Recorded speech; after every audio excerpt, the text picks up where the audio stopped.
नमस्कार, मी दीपक राऊत तुमचे स्वागत करतो आजच्या शेअर मार्केट अपडेटमध्ये. मार्केटनं आज फ्लॅट ओपनिंग केलेलं, एव्हाना कालही मार्केट फ्लॅट आणि नॅरो रेंजमध्ये ट्रेड केलं. जी रेंज आपण गेले लास्ट वीकमध्ये डिस्कस केली, ऑलमोस्ट मार्केट जे आहे तो त्याच रेंजमध्ये आहे.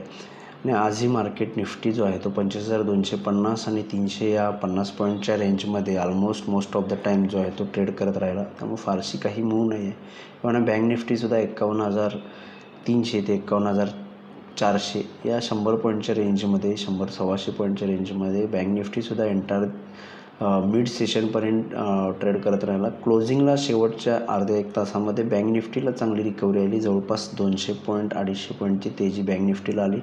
जो महत्त्वपूर्ण रेजिस्टन्स होता 51,500 तो बँक निफ्टीला क्रॉस झाला. आणि जसं मार्केट 51,500वर मेंटेन राहिलं, सडनली निफ्टीला एक शॉर्ट कवरिंग बँक निफ्टीला उद्याच्या एक्सपायरीच्या अहेड आला आणि बँक निफ्टी येतो 51,700पर्यंत जाऊन बंद झाला.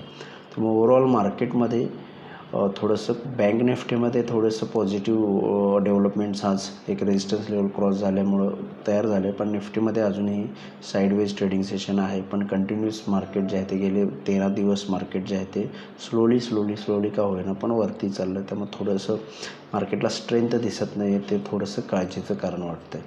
जशी स्ट्रेंथ आज बँक निफ्टीला क्लोजिंगला मिळाली तशी स्ट्रेंथ निफ्टीला गेले 13 ट्रेडिंग सेशन्स निफ्टी बँक निफ्टीमध्ये बघायला मिळालं नाही. आजच फक्त बँक निफ्टीला मोमेंटम बघायला मिळतो.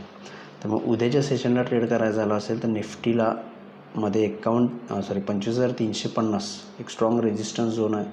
त्यामुळे निफ्टी 25,350च्या वर गेली तर फर्दर आपण 25,500पर्यंत येऊ शकते. अदरवाईज 25,200 उद्यासाठी एक चांगला स्ट्रॉंग सपोर्ट झोन आहे, जिथे एक बाईंग ऑपॉर्च्युनिटी बनते. त्यामुळे निफ्टीमध्ये लोअर लेवलला 25,200 स्ट्रॉंग सपोर्ट आहे. हायर लेवलला 25,350 क्रॉस करून वर मेंटेन राहिला तर फर्दर 25,500पर्यंत मूव येऊ शकते. बँक निफ्टीमध्ये 51,500 स्ट्रॉंग सपोर्ट आहे. जोपर्यंत 51,500च्या वर मेंटेन आहे, पॉसिबिलिटी आहे की बँक निफ्टी जे आहे तो 52,000पर्यंत ॲटलिस्ट उद्या आपल्याला बघायला मिळू शकतो. त्यामुळे बँक निफ्टीसाठी फर्दर आपण ओपन आहे. 52,000 एक रेजिस्टन्स झोन आहे, तिथं पण उद्या जाऊ शकतो. लोअर लेवलला 51,500 स्ट्रॉंग सपोर्ट झोन आहे उद्याच्या एक्सपायरीसाठी. त्या रेंजनुसार निफ्टी बँक निफ्टीमध्ये तुम्ही उद्या ट्रेड करू शकता. FIDIचा डेटा आजचा अजून अवेलेबल नाही, पण आज काल FIIने जवळपास 1,700 करोडची खरेदी केली. DISने किरकोळ 350 करोडची खरेदी केलं. ओव्हरऑल गेले 2-3 ट्रेडिंग सेशन FIIs जे आहेत ते थोडं खरेदी करत आहेत. त्यामुळे ती एक पॉझिटिव्ह गोष्ट मार्केटसाठी आहे, सपोर्ट देणारी आहे. ओव्हरऑल आज NSEमध्ये 1,224 शेअर्स वाढले, त्या बाजूला 1,200 शेअर्स पडलेत. निफ्टीमध्ये 21 शेअर्स वाढले, त्या बाजूला 29 शेअर्स पडलेत. ऑलमोस्ट NSEमध्ये निफ्टीमध्ये वाढणाऱ्या पडणाऱ्या शेअर्सची संख्या खास करून NSEमध्ये ऑलमोस्ट सेम आहे. निफ्टीमध्ये थोडीशी पडणाऱ्या शेअर्सची संख्या जास्त आहे. कारण एव्हाना सेक्टर इंडिसायझेसमध्ये सुद्धा फक्त बँकिंग सेक्टरला आज बऱ्यापैकी मिनिंगफुल तेजी आली.